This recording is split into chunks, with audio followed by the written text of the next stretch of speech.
Hello everyone, कैसे हैं आप सभी लोग। आई होप कि आप सभी लोग अच्छे होंगे और आज की क्लास को पढ़ने के लिए अच्छे से रेडी होंगे। तो आज हम लोग पढ़ने वाले हैं एनाटॉमी और फिजियोलॉजी के ब्रांचेस, जिसे हम लोग हिंदी में शाखाएं बोलते हैं। तो आज के इस लेक्चर में हम लोग देखेंगे कि एनाटॉमी और फिजियोलॉजी के कितने ब्रांचेस होते हैं और उन ब्रांचेस में हम लोग क्या क्या स्टडी करते हैं।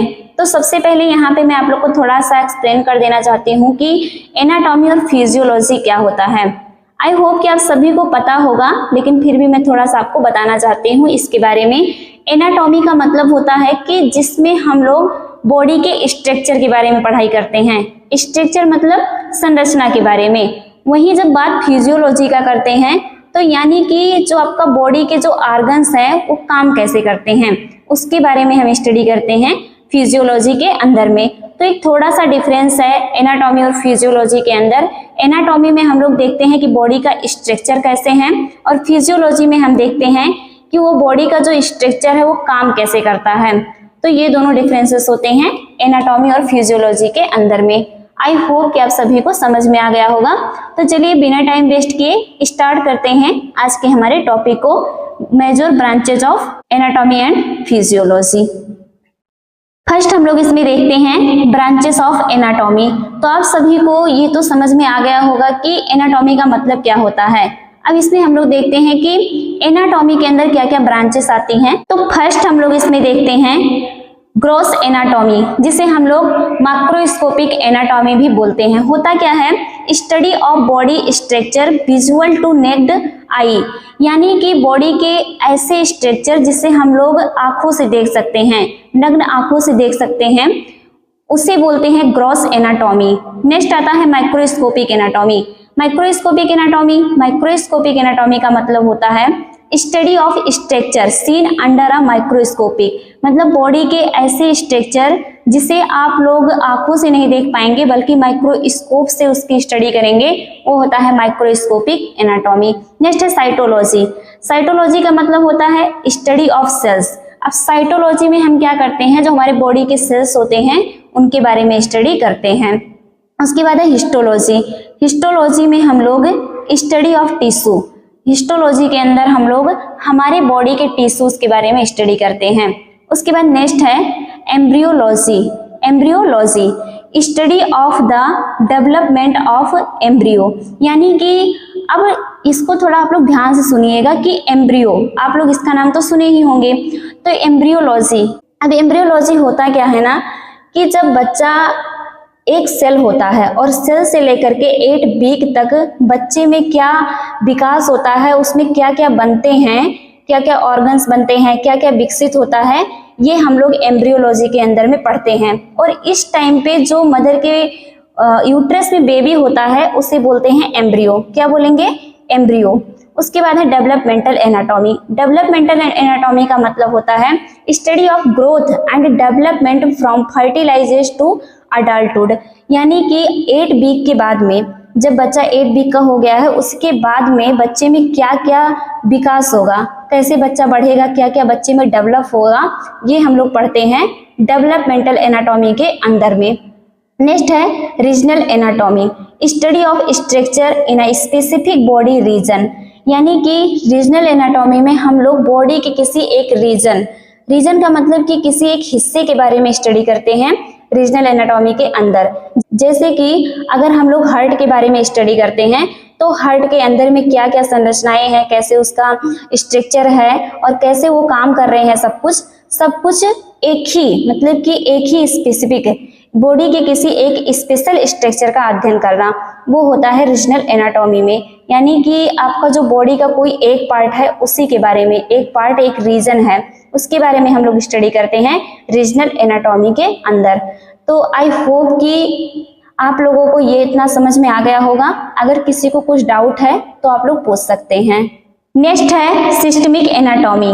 सिस्टमिक एनाटॉमी का मतलब होता है study of the body system by system, यानी कि आप लोग को पता होगा कि हमारे बॉडी में 12 सिस्टम पाए जाते हैं। तो 12 बॉडी सिस्टम में से आप किसी एक सिस्टम का अध्ययन करना। वैसे तो अलग अलग टाइम पे अलग अलग बॉडी का सिस्टम का अध्ययन करोगे, तो उसमें से बॉडी के सिस्टम पे अध्ययन करना, लाइक जैसे कि हो गया आपका cardiovascular system, digestive system, endocrine system. तो बॉडी के सिस्टम पे अध्ययन करना किसी एक सिस्टम का, वो होता है सिस्टमैटिक एनाटॉमी। नेक्स्ट आता है सरफेस एनाटॉमी। तो सरफेस का मतलब क्या कि परत, यानी कि ऊपर का कोई हिस्सा। तो study of external body landmark. Surface anatomy में क्या होता है कि बॉडी के ऊपर वाले हिस्से में, यानी कि सरफेस सतह वाले हिस्से का स्टडी करते हैं, वो होता है सरफेस एनाटॉमी। जैसे कि पल्स, हम लोग पल्स चेक करते हैं तो ऊपर ही हिस्से से चेक करते हैं, तो इसका एग्जाम्पल होगा जैसे कि पल्स चेक करना। उसके बाद नेक्स्ट है क्लिनिकल एनाटॉमी। क्लिनिकल जिसे हम लोग एप्लॉइड भी बोलते हैं, क्लिनिकल एनाटॉमी या एप्लॉइड एनाटॉमी। तो ये होता क्या है, applications of anatomy in medicine and surgery. इसमें होता क्या है, थोड़ा आप लोग ध्यान से सुनिएगा कि अगर कोई पेशेंट है, जैसे कोई बीमारी हुई है तो कैसे हुई, और अगर उसे चोट लगती है, किसी पेशेंट को चोट लगता है तो उनकी बॉडी पे क्या असर पड़ेगा, या फिर अगर डॉक्टर ऑपरेशन करते हैं तो कैसे करते हैं, ये सब का स्टडी हम लोग करते हैं क्लिनिकल एनाटॉमी के अंदर में। तो आई होप कि आप सभी को समझ में आ गया होगा। अगर नहीं समझ में आता है तो आप लोग कमेंट करके पूछ सकते हो। मैं फिर से इसको रिपीट करूंगी कि क्लिनिकल एनाटॉमी का मतलब होता है जैसे कि कोई पेशेंट है, तो अगर कोई उसे बीमारी हुई है तो कोई बीमारी कैसे हुई, अगर चोट लगा है तो चोट लगने पर अगर किसी बॉडी के पार्ट में चोट लग गया है तो क्या असर कर रहा है वो बॉडी पे ये, और अगर कोई डॉक्टर ऑपरेशन कर रहा है तो कैसे करेगा, मतलब जो कि डॉक्टर से रिलेटेड जो हम लोग सीखते हैं क्लिनिकल में, वो सब का स्टडी हम लोग करते हैं क्लिनिकल एनाटॉमी के अंदर में। आई होप कि आप सभी को समझ में आ गया होगा। नेक्स्ट है रेडियोलॉजिकल एनाटॉमी। रेडियोलॉजिकल एनाटॉमी में क्या होता है, study of body structures using medical imaging. अब इसमें क्या होता है कि सीटी स्कैन, एमआरआई, वहाँ सभी से बॉडी के स्ट्रक्चर, बॉडी का जो पार्ट है उनका इमेज लेना, ये होता है रेडियोलॉजिकल एनाटॉमी।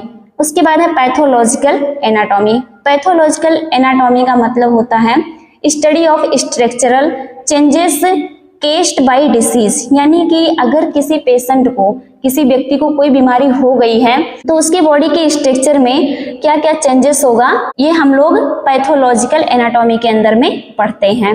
ये था हमारा एनाटॉमी के ब्रांचेस। अब हम लोग नेक्स्ट देखेंगे फिजियोलॉजी के ब्रांचेस। नेक्स्ट अब हम लोग देखते हैं ब्रांचेस ऑफ फिजियोलॉजी, यानी कि फिजियोलॉजी जो हमारा है उसमें क्या क्या ब्रांचेस आएंगे। तो फर्स्ट है सेल फिजियोलॉजी।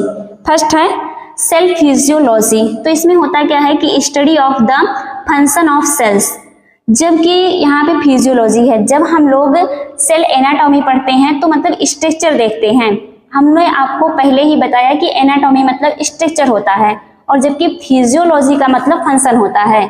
तो यहाँ पे क्या होगा कि सेल फिजियोलॉजी, यानी कि study of the function of cells, यानी कि सेल, जो हमारे बॉडी में सेल पाए जाते हैं उनका क्या काम होगा, फंक्शन मतलब कि क्या काम होगा।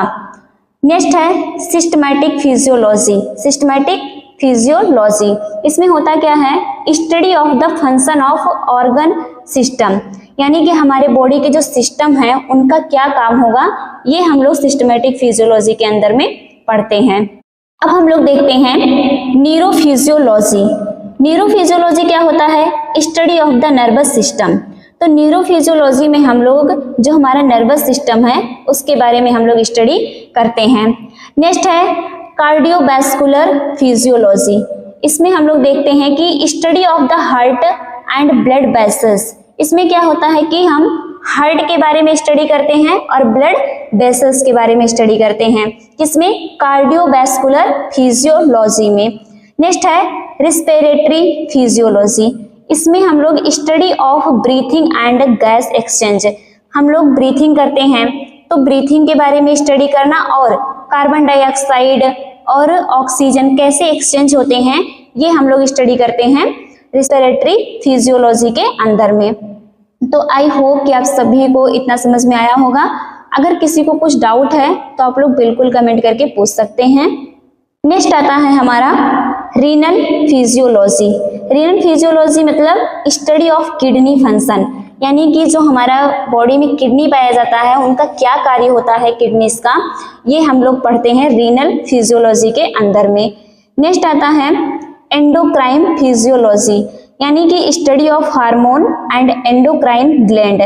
तो एंडोक्राइन फिजियोलॉजी में हम लोग हार्मोन्स के बारे में पढ़ते हैं और जो हमारे बॉडी में एंडोक्राइन ग्लैंड पाए जाते हैं उनके बारे में।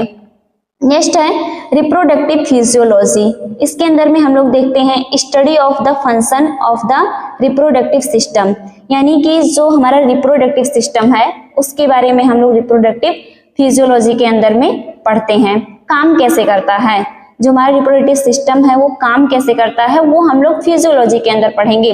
स्ट्रक्चर जो होगा वो हम लोग रिप्रोडक्टिव एनाटॉमी के अंदर में पढ़ेंगे।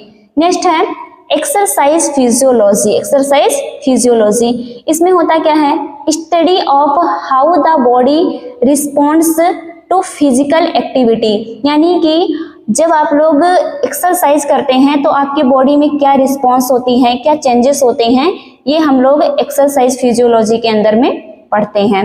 नेक्स्ट है पैथोफिजियोलॉजी। पैथोफिजियोलॉजी ये हम लोग ज़्यादा जब हम किसी बीमारी के बारे में पढ़ते हैं तो क्या कह रहा है कि study of change in body function caused by disease, यानी कि अगर किसी पेशेंट को कोई बीमारी हुई है तो वो उनके बॉडी में बीमारी होने के बाद में उस बॉडी के ऑर्गन पे क्या क्या चेंजेस हुए हैं, क्या क्या चेंजेस होते हैं, वो सब के बारे में हम लोग स्टडी करते हैं पैथोफिजियोलॉजी के अंदर में। जैसे कि आप लोग थोड़ा ध्यान से सुनिएगा कि अगर कोई पेशेंट है और उसको कोई बीमारी हो गई है और बीमारी होने के बाद में उसके बॉडी पे, वो जो पेशेंट है उनके बॉडी पे उस बीमारी का क्या इफेक्ट कर रहा है, क्या चेंजेस हो रहे हैं उनकी बॉडी के ऑर्गन्स में, ये हम लोग पैथोफिजियोलॉजी के अंदर में पढ़ते हैं।